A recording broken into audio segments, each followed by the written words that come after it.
जय हिंद दोस्तों, कैसी हैं आप लोग और कैसी चल रही है आपकी स्टडी। दोस्तों, यदि आप क्लास 10 के छात्र हैं और बोर्ड एग्जाम की तैयारी कर रहे हैं तो ये वीडियो आप लोगों के लिए बहुत ज्यादा इंपॉर्टेंट है। अब आप कहोगे सर इतना पेपर लेके आप आए हो वीडियो में, ये 2022 का पेपर है, इसका हम करेंगे क्या। देखिए दोस्तों, यहाँ पर थोड़ा ध्यान देने वाली बात है। मैंने आप लोगों को कई वीडियो में कहा है कि यदि आप पिछले के 5 साल के पेपर यदि आप सॉल्व कर लेते हैं तो समझिए कि जो आपका होने वाला पेपर है उसका 50% क्वेश्चन आप सॉल्व कर लेंगे आराम से। इसीलिए दोस्तों मैं 2022 का एक नहीं बल्कि दो पेपर लेके आया हूं। एक है एओ का और एक कोड है एटी का। दोनों पेपर आज मैं दिखाने वाला हूं आपको। आप लोग स्क्रीनशॉट लेते चलिएगा, बढ़िया से इसे सॉल्व कर लीजिएगा। अगर आप इसे सॉल्व करके जाते हैं ना तो लिख लीजिएगा संस्कृत का 50% क्वेश्चन आप आज की इस वीडियो से कर लेने वाले हो। ठीक है, देखिए दोस्तों, ये 2022 का पेपर है। जो क्वेश्चन हुआ था 2022 में, जो पेपर हुआ था उसका है। देखिए अब क्या हो गया कि अब आपसे 20 बहुकल्पीय प्रश्न पूछा जा रहा है। कितना बच्चों?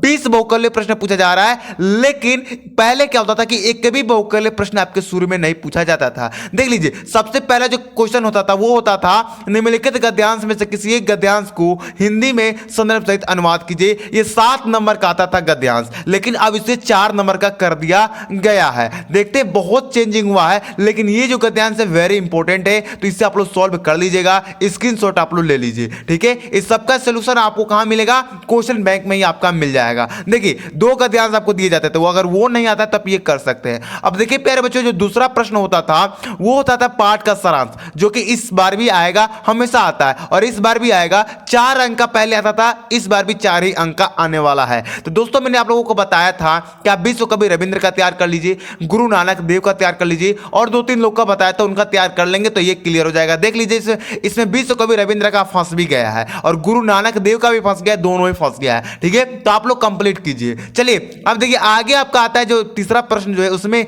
इसमें बोल रहा है कि निम्नलिखित श्लोकों में से किसी एक श्लोक की संदर्भ हिंदी में व्याख्या कीजिए। देखिए बच्चों, क्या होता था पहले आपको यहाँ पर 2 दिए जाते थे, 7 अंक आता था, एक इसमें से कोई बनाना रहता था। लेकिन अब इसी तरह पूछेगा, लेकिन 7 अंक का ना देकर आपका 4 अंक का पूछा जाएगा, 4 अंक का आएगा। और ये मैंने पहले क्लियर करा दिया है। अगर आपने वो वीडियो नहीं देखा है तो वीडियो जरूर जाकर आप लोग देख लीजिएगा। ठीक है, देखिए ये भी बहुत इंपॉर्टेंट है। वसाणु मुख्य मधुरा द्रव्य जब मैंने कराया था ना श्लोक, उसमें ये कराया है, तो आप लोग दोनों मैंने कराया है, दोनों उसमें आप लोग कर लीजिएगा, स्क्रीनशॉट ले लीजिए। चलिए देखिए चौथा प्रश्न में देख लीजिए, वेरी इंपॉर्टेंट है, ये सुक्ति है और सुक्ति भी मैंने करा दिया है। उसमें मैंने ये वाला ग नंबर वाला कराया है, बहुत इंपॉर्टेंट है, तो आप लोग जाकर उसे देख लीजिएगा। ठीक है, चलिए स्क्रीनशॉट ले लिए। देखिए ये 3 नंबर का था पहले सुक्ति, लेकिन अब 4 नंबर का आएगा। ठीक है, ध्यान देने वाली बात है। देखिए 5 नंबर में भी एक श्लोक आता था, इन दोनों का श्लोक आता था, इस संस्कृत में लिखना था। देखिए क्या है ना, यहां पर ध्यान से समझिए, यहां पर भी एक श्लोक आ रहा है और यहां पर भी एक श्लोक आ रहा है, लेकिन इस श्लोक का ना अनुवाद करना है हिंदी में और इस श्लोक का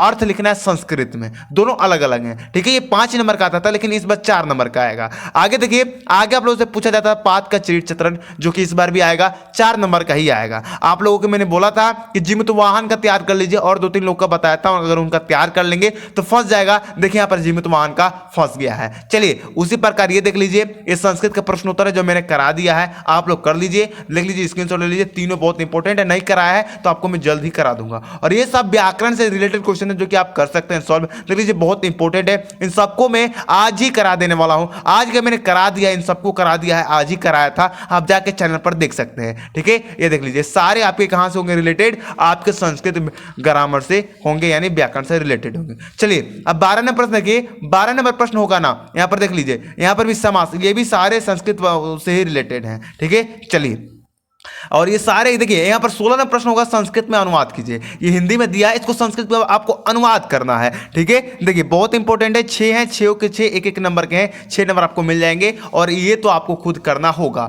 अब देखिए दोस्तों, यहां पर जो 17 नंबर प्रश्न आया था वो निबंध आया था, इसमें 8 नंबर का आया था, इस बार भी 8 नंबर का ही आएगा। मैंने आप लोगों को बताया था कि विधा का तैयार कर लीजिए, 4-5 निबंध बताया था, अगर उनको तैयार कर लीजिएगा तो 8 नंबर आपका मिल जाएगा। जिसमें मैंने विधा बताया था, देखिए विधा यहां पर फंस गया है। ठीक है, और इसका तो मैं पक्का करा बताई दूंगा। तो दोस्तों ये रहा था 2022 का AO वाला जो कोड का पेपर है, वो इस प्रकार था। आप इसे सॉल्व कर सकते हैं। अब इससे भी देख लीजिए आप लोग, 80 वाला भी देख लीजिए, दोनों में मैं आपको दिखा देता हूं। यहाँ पर देख लीजिए इसका, और यहाँ पर मैंने पहले बता, देखिए ये कदाचित यहाँ पर देख लीजिए, ये भी बहुत इंपॉर्टेंट है, इसे भी आप लोग सॉल्व कर लीजिएगा। देखिए दोस्तों इस कोड में भी यही पद्यांश आया था, और इसमें भी सॉरी यही गद्यांश आया था, दोनों एक ही गद्यांश है। ठीक है, तो आप इसे सॉल्व कर लीजिएगा। देख लीजिए आप लोग ध्यान से, देखिए इसमें विश्व कवि रविंद्र का फंस गया, देख सकते हैं यहाँ पे। तो ये मैंने सारे ही करा रखा है। ठीक है, चलिए आगे देखिए, आगे मैं आपको दिखा देता हूं।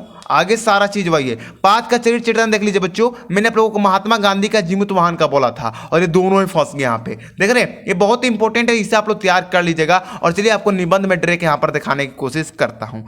चलिए निबंध किधर है? हाँ इधर है निबंध, एक मिनट देख लीजिए। निबंध में आप लोगों से बोला था विधा तैयार कर लीजिए, परोपकार तैयार कर लीजिए, पर्यावरण तैयार कर लीजिए, संस्कृत भाषा महत्व पर निबंध तैयार कर लीजिए। देखिए बस तीनों ही फंस गया, विधा फंस गया, परोपकार भी फंस गया, पर्यावरण में भी फंस गया। तो दोस्तों इस प्रकार का आप तैयारी करेंगे संस्कृत का, तो 100% आप फुल नंबर लेके आएंगे। और दोस्तों मैं आपको बता दूं कि मैं संस्कृत का जो 20 भौगोलिक प्रश्न आते हैं उसका मैं नंबर पक्का कर चुका हूं, जो कि आज ही इस वीडियो में किया था। ठीक है, उसका एक पार्ट और लाना, वो मैं जल्द ही लाऊंगा। और जो आपका और जो सब्जेक्टिव क्वेश्चन आते हैं, जो लिखने वाले प्रश्न आते हैं, उनको मैं जल्द नंबर पक्का करने वाला हूं। तो दोस्तों आप लोग चैनल को सब्सक्राइब कर लीजिए, ऐसे में सारा पेपर आपको प्रोवाइड कराता रहूंगा, इंपॉर्टेंट क्वेश्चन देता रहूंगा, साथ में आपको पढ़ाता रहूंगा। ठीक है, चलिए दोस्तों मिलते हैं आपको अगली वीडियो में। जय हिंद, जय भारत।